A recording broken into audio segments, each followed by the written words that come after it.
familia? Espero que estén teniendo una mañana súper bonita. Estamos muy contentos de que estén aquí con nosotros el día de hoy. Mi nombre es Ariana Rodríguez y te quiero invitar a que te quedes con nosotros durante las siguientes alabanzas. Hola, buenas tardes, iglesia. Qué bueno que estás una vez más con nosotros. Es un privilegio para nosotros poder adorar a nuestro Dios juntamente con ustedes. Y te invitamos en esta tarde a que nos acompañes a adorar a nuestro Señor y Rey.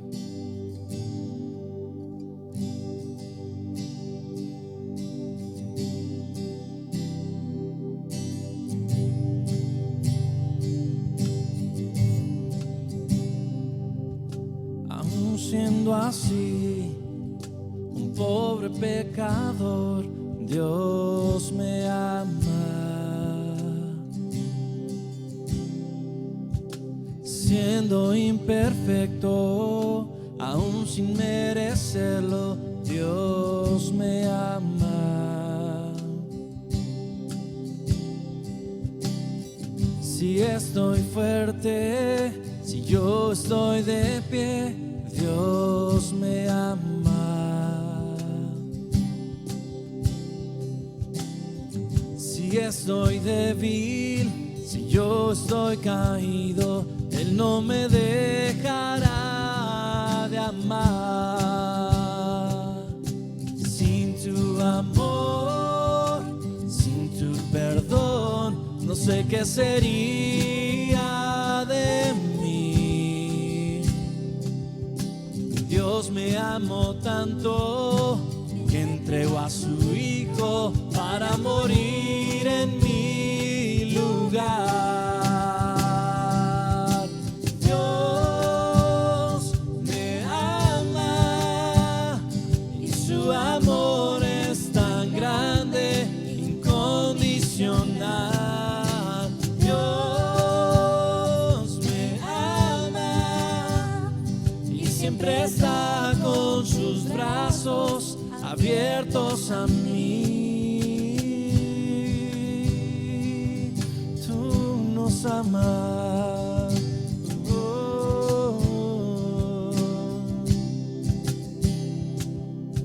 Aún siendo así, un pobre pecador, Dios me ama.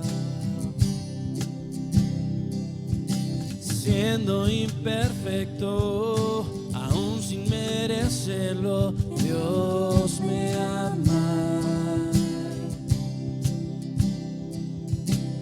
Si estoy fuerte, si yo estoy de pie, Dios me ama. Si estoy débil, si yo estoy caído, Él no me dejará de amar. Sin su amor, sin su perdón, no sé qué sería de mí. Él me amó tanto que entregó a su Hijo para morir en mi lugar. Dios me ama y su amor es tan grande, incondicional. Dios me ama y siempre está con sus brazos abiertos a mí. Dios me ama y su amor es tan grande, incondicional. Dios me ama y siempre está con sus brazos abiertos a mí.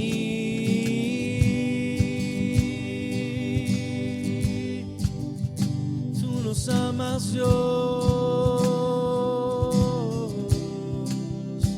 aún a pesar de nuestra condición, aún a pesar de nuestra vida, aún a pesar de nuestras malas decisiones, Dios nos ama. Oh, tú nos amas, Dios.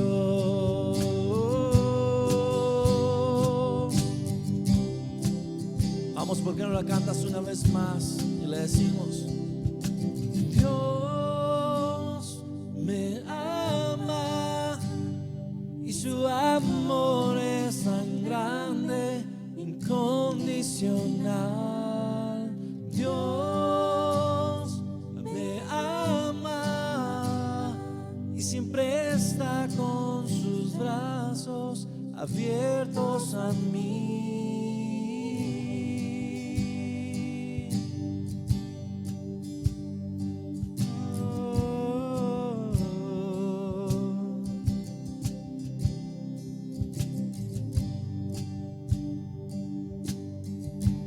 Nos sigues en este mismo sentir, en esta paz, y ahí donde tú te encuentras empiezas a decirle: gracias, Dios, por este amor.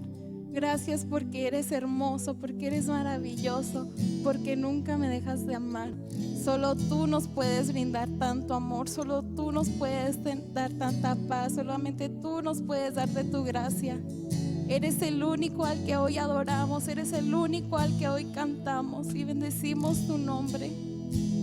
Gracias por todos esos milagros que has hecho en nuestras vidas, por cada día lleno de misericordia que tienes hacia nosotros.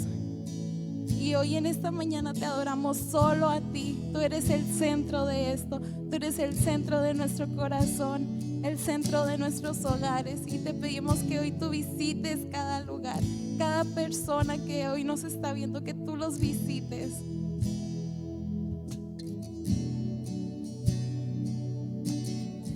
Principio ha sido Dios, rendido estoy, rendido estoy.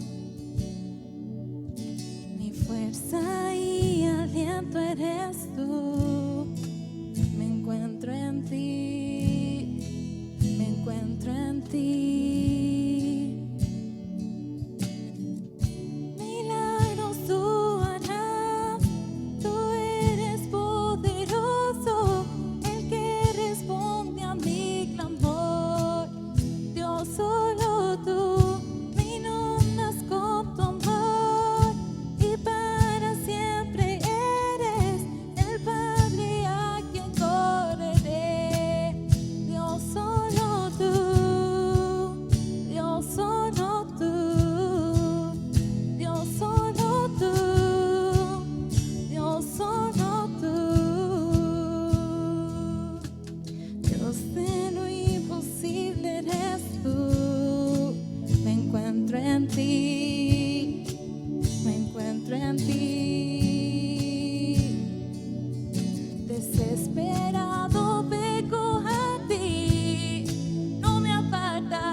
Dios, solo tú eres a quien yo corro en medio de la tempestad, en medio de la prueba, porque tú sigues siendo el mismo de ayer, el de hoy y por siempre serás. Gracias, Señor, por esos milagros. Hoy corremos a ti, nos arrodillamos ante tus pies, porque tú eres digno, digno de todo esto, de toda alabanza. Y sabemos que hoy tú permaneces con nosotros, sabemos que hoy tú nos dices: aquí estoy. Gracias, Señor, por ese amor. Gracias por ser tan bueno. Gracias, bendito Rey. Gracias.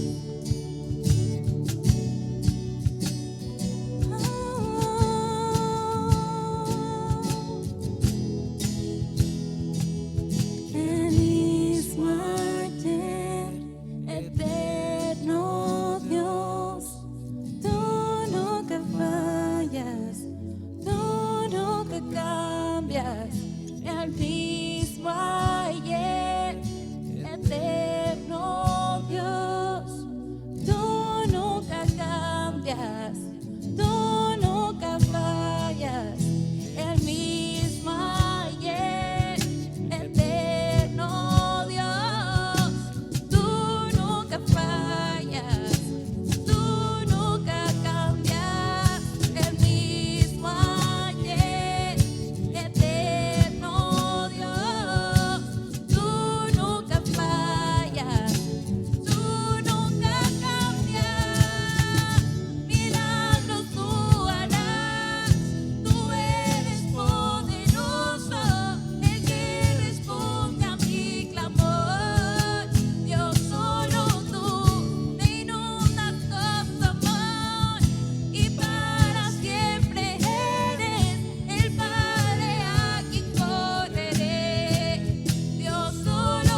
milagros vas a hacer. Milagros tú vas a hacer en nuestra tierra. Y decláralo, di, Señor, yo creo y me aferro a tu palabra en que tú vas a hacer milagros en este lugar. Tú vas a hacer milagros en mi ciudad, vas a hacer milagros en mi país, en mi hogar.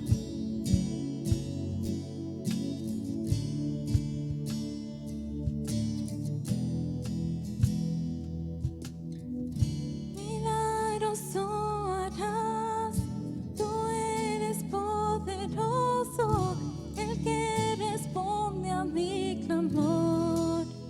Dios, solo tú me inundas con tu amor y para siempre eres el Padre a quien correré. Dios, solo tú, Dios, solo tú, Dios, solo tú, Dios, solo tú.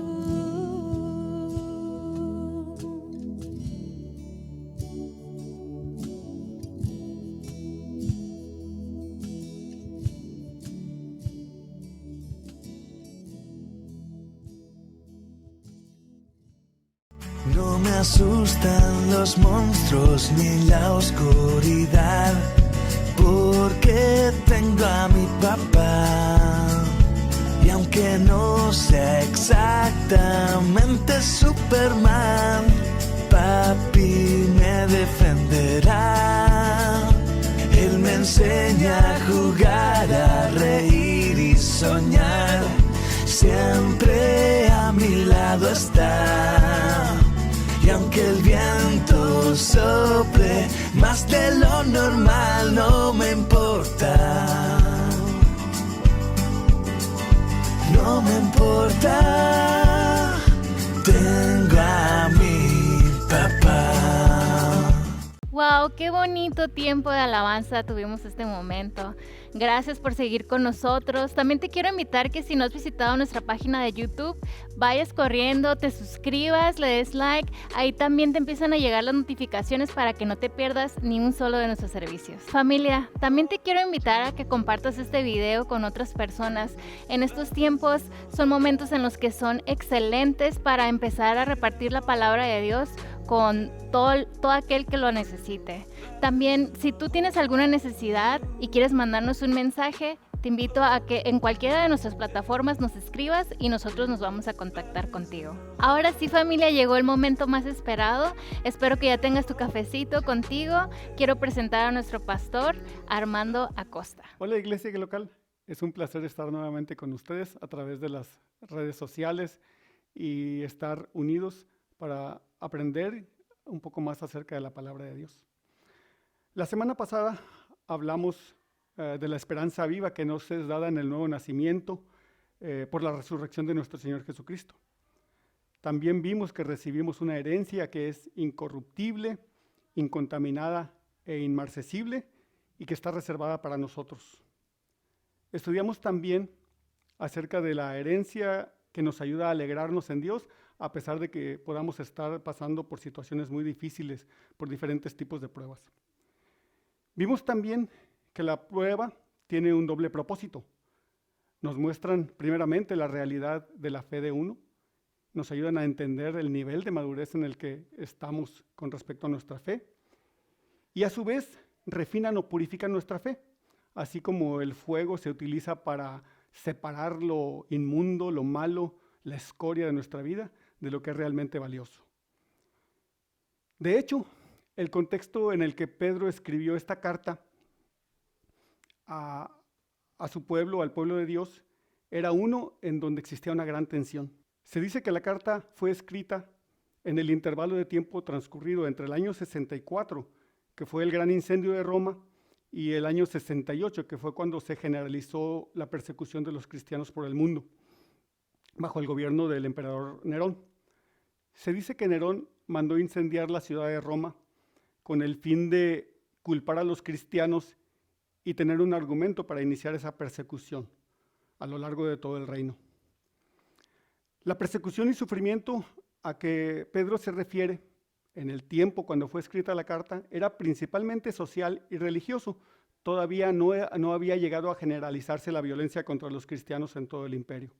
Sin embargo, la tensión que vivía el pueblo de Dios en ese momento por parte de una sociedad pagana hostil no era menor. El pueblo en ese tiempo era difamado, era ridiculizado, discriminado y aún abusado físicamente. Es probable que por esto Pedro quiso indicar en su carta que era inminente una gran persecución, como realmente se desató en los siguientes años. De hecho, Pedro, el apóstol, falleció martirizado alrededor del año 67. Entonces, en este contexto, Pedro nos introduce a la primera respuesta al sufrimiento, la creación de una comunidad santa. En los versículos 13 al 25 de la primera de Pedro, él hace un llamamiento a vivir una vida santa y describe el modo como un cristiano debe vivir. Ser santos como Dios es santo, como Jesucristo es santo, inclusive cuando esto implica sufrimiento. Y podemos leer en el versículo 13 que Pedro dice: por tanto, ceñid los lomos de vuestro entendimiento, sed sobrios y esperad por completo en la gracia que se os traerá cuando Jesucristo sea manifestado. Cuando leemos este versículo, la primera pregunta que nos surge es: ¿qué son los lomos? Bueno, realmente se le llamaba los lomos al área que está entre la parte baja de nuestras costillas y el final de nuestras caderas. Cuando Pedro dice ceñir los lomos de vuestro entendimiento, está poniendo una imagen visual en el pueblo de ese tiempo que para ellos era muy fácil de entender. Para nosotros no es tan sencillo porque son tanto términos que no utilizamos en la actualidad como el contexto histórico o el contexto cultural más bien en el que se vivía ese tiempo. En ese tiempo los hombres usaban largas túnicas que llegaban hasta los tobillos. Esas túnicas solamente iban sujetas de la cintura, lo que hacía que fuera muy difícil el movimiento. Cuando una persona necesitaba hacer un movimiento vigoroso, le era muy difícil utilizando la túnica que portaba. Por esto, lo que hacían era, jalaban toda su túnica hacia adelante, luego la pasaban por el medio de las piernas, la dividían en la parte de atrás y luego se la sujetaban en el cinto. De esta manera sus piernas quedaban libres para un movimiento vigoroso en caso de ser necesario. Entonces, cuando ceñimos nuestros lomos del entendimiento, lo que estamos haciendo de una manera metafórica, según Pedro, es preparándonos mentalmente sobre cómo vamos a responder a las circunstancias. Una vida recta comienza siempre con un pensamiento adecuado. Debemos estar mentalmente preparados, tener dominio propio y centrándonos en nuestro destino final, Cristo. La obediencia es un acto siempre consciente de la voluntad. Los cristianos que están en conflicto necesitan practicar una santidad resuelta, que está siempre lista para la acción. Cuando la palabra habla aquí de ser sobrios, no se está refiriendo a la abstinencia del alcohol, sino más bien está hablando de un comportamiento que debe ser honrosamente autocontrolado. Esperar por completo nuevamente implica determinación. La esperanza de los creyentes debe estar puesta completamente y sin reservas en la gracia que nos va a ser manifestada cuando Cristo regrese a la tierra. En el siguiente versículo, el 14, dice: como hijos obedientes, no os conforméis a los deseos que antes teníais estando en vuestra ignorancia. En este versículo, Pedro contrasta las ideas de estar preparados, que veíamos en el versículo anterior, a través del conocimiento, con la obediencia. Y lo contrasta contra la ignorancia que teníamos antes de entregar nuestras vidas a Cristo y que nos llevaba a la desobediencia, esto es, a la satisfacción de nuestros deseos carnales. Escuché hace tiempo a un predicador que me encanta oír, que decía: nunca es un buen momento y un buen lugar el asiento trasero de un auto para tomar una decisión correcta. Nosotros tenemos que estar preparados mentalmente desde antes de que se presente cualquier circunstancia. ¿Cómo es la forma que vamos a responder? ¿Cómo es la forma que vamos a vivir? Y obviamente nosotros siendo cristianos debemos vivir en obediencia a la palabra de Dios. Con la ayuda del Espíritu Santo y una firme resolución a obedecer la palabra de Dios, tenemos todas las armas para vencer a nuestros enemigos, que son Satanás, la carne y una combinación de ambos, que es el mundo. No hay justificación para el pecado. La palabra de Dios dice, la paga del pecado es muerte. Y el no conocer la palabra de Dios no nos hace menos culpables, ni nos hace menos pecadores. Isaías 5:13 dice, por tanto, mi pueblo fue llevado cautivo, porque no tuvo conocimiento, y su gloria pereció de hambre, y su multitud se secó de sed. Así como creo que en todos los países, en México, el desobedecer una ley, aunque sea por desconocimiento, no nos hace menos responsables ante la justicia. Así, el no conocer la palabra de Dios no nos hace menos responsables de nuestros actos. El versículo 15 y 16 continúa, sino como aquel que os llamó es santo, sed también vosotros santos en toda vuestra manera de vivir, porque escrito está, sed santos porque yo soy santo. En el versículo 16 especialmente vemos que Pedro hace referencia a un mandato que podemos leer en el Antiguo Testamento, en el libro de Levítico 19:2. Dice, habla a toda la congregación de los hijos de Israel y diles, santos seréis, porque santo soy yo, Jehová vuestro Dios. Aquí podemos aprender cosas adicionales a lo que estamos viendo, el centro de esta palabra que es ser santo. Podemos darnos una idea de a quién estaba escribiendo Pedro esta carta. Normalmente, cuando un apóstol o un escritor de algún libro de la palabra de Dios hace referencia al Antiguo Testamento, podemos entender que está hablando al pueblo de Dios, al pueblo judío. Sería muy difícil o no tendría mucho sentido que un apóstol le hablara del Antiguo Testamento a los paganos o a los nuevos cristianos que no tenían el contexto y que no tenían el conocimiento del Antiguo Testamento. Entonces aquí sabemos por la misma carta que dentro del grupo de personas a las cuales le escribió Pedro estaban judíos.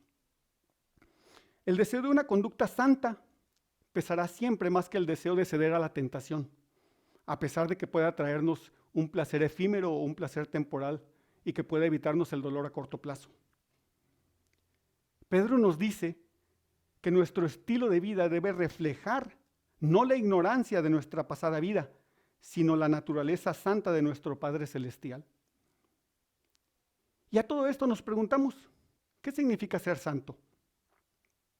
En la cultura pagana es muy común asociar esta palabra santo con la palabra bueno. Pero si la palabra de Dios dice, no hay bueno ni aun uno solo, entonces ¿cómo nos puede llamar a ser buenos o a ser santos? Bueno, la palabra hebrea para santo, kadosh, significa distinguido o apartado del uso común. El verbo del que se deriva sugiere cortar, separar. Entonces, cuando la palabra de Dios nos dice ser santos, lo que en realidad nos está diciendo, sean verdaderamente apartados, sean separados para Dios. Entonces, santo no significa bueno, sino más bien, como dijimos anteriormente, significa apartado. ¿Apartado de qué? Apartado de la vida común, de la vida ordinaria, de la vida mundana. Un aspecto de la santidad de Dios es que es absoluta. Dios es puro y Él no puede ser manchado, no puede ser tocado por el pecado. Eso significa que el mal del mundo no le puede tocar. En ningún modo Dios participa del mal. A este respecto, nuestro Dios es distinto a todos los dioses de otras religiones. Podemos escuchar y leer en la historia que muchos de los dioses con D minúscula participaban de los pecados de los seres humanos. Nuestro Dios es santo, nuestro Dios es perfecto y Él de ninguna forma participa en el mal.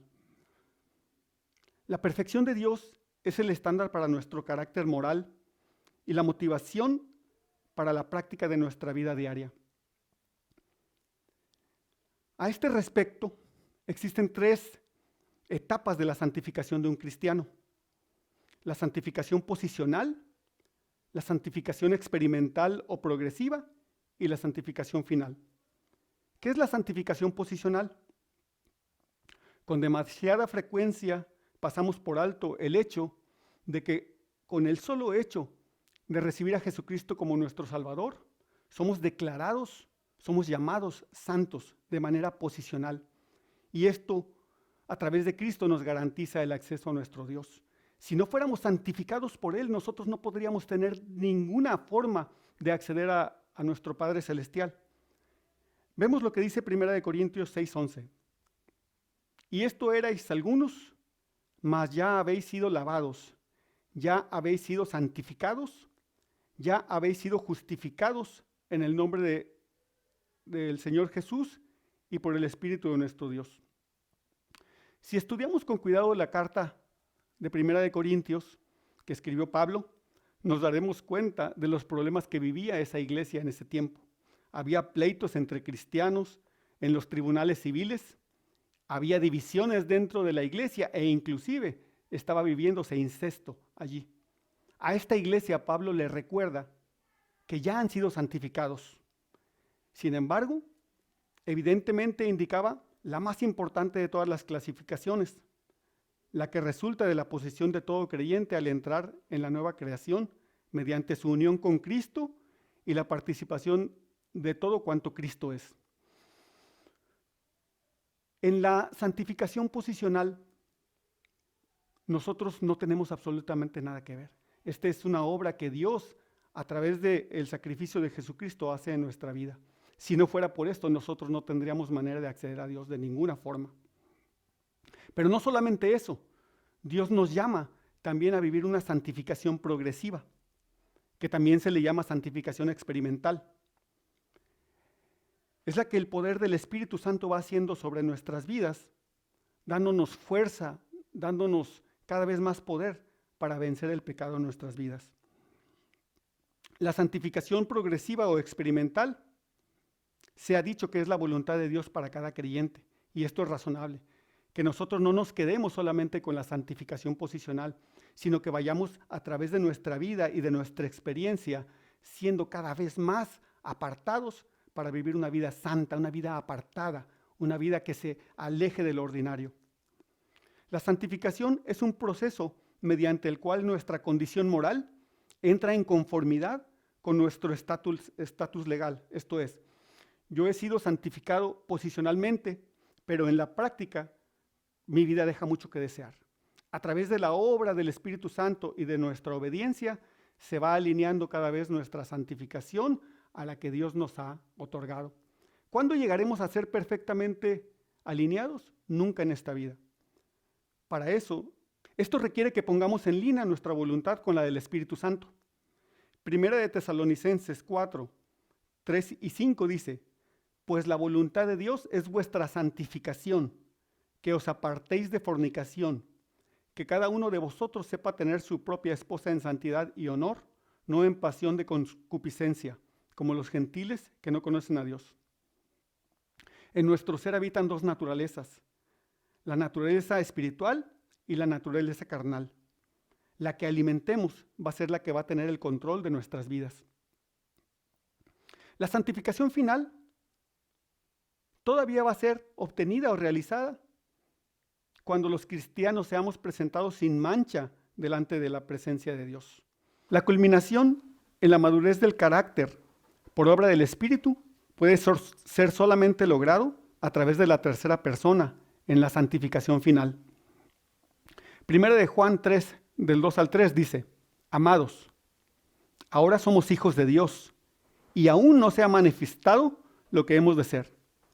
Pero sabemos que cuando Él se manifieste seremos semejantes a Él, porque le veremos como Él es. Y todo aquel que tiene esta esperanza en Él se purifica a sí mismo, así como Él es puro. Vemos que Juan nos dice: en algún momento vamos a llegar a ser semejantes a aquel que nos creó. Pero no podemos quedarnos allí. Tenemos que trabajar durante nuestra vida con la ayuda del Espíritu Santo en purificarnos a nosotros mismos, así como nuestro Dios es puro. La invitación que nos hace tanto Pedro como Juan, como Pablo, en lo que acabamos de estudiar es vivir una vida santa. Y esto, a pesar de que podamos estar viviendo circunstancias que, visto desde los ojos del mundo, pudieran ser justificables. Pudiera la gente decir, puedes comportarte de esta manera, puedes responder de una forma violenta porque te trataron violentamente. No, la palabra de Dios nos llama a ser como es, como nuestro Dios es. Dios les bendiga. Wow, qué bonito mensaje acabamos de escuchar esta mañana. Familia, también si no te has conectado a nuestras comunidades online, quiero invitarte a que nos escribas a cualquiera de nuestras plataformas. Estas comunidades son un grupo en el que tú te conectas desde casa y te puedes conectar con otros de nuestros miembros de la misma iglesia. Entonces es algo súper padrísimo que te invito a que lo hagas. Familia, muchísimas gracias por quedarte con nosotros hasta el final. Esperamos verte la próxima semana. Bendiciones.